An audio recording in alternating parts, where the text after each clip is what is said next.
আজকে এসে গেছি সফট ধোকলার রেসিপিটা নিয়ে। আর এটা খুব তাড়াতাড়িও বানানো যায়। তো এটা বানানোর জন্য প্রথমেই বাউলে নিয়ে নিয়েছিলাম 1 কাপ জল, 1 চামচ চিনি, একটু নুন, একটু লেবুর রস আর বেসন।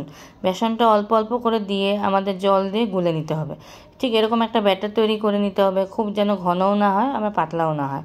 তো 10 মিনিটের জন্য রেস্টে রেখে দেবো। 10 মিনিট পর 1 প্যাকেট ইনো দিয়ে একই ডাইরেকশনে ঘুরিয়ে নিয়ে তারপর এই ব্যাটারটা আমি অল্প করে গ্লাসে ঢেলে নেব। তো গ্লাসটা গ্রিস করে নিয়েছিলাম তেল দিয়ে।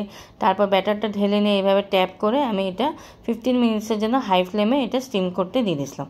উল্টা দিকে সুগার সিরাপটা বানানোর জন্য একটু তেলের মধ্যে সর্ষে ফোড়ন দিয়ে কাঁচা লঙ্কা, কারি পাতা, একটু নুন, একটু চিনি আর সামান্য একটু লেবুর রস দিয়ে একটা সিরাপ বানিয়ে নিয়েছিলাম।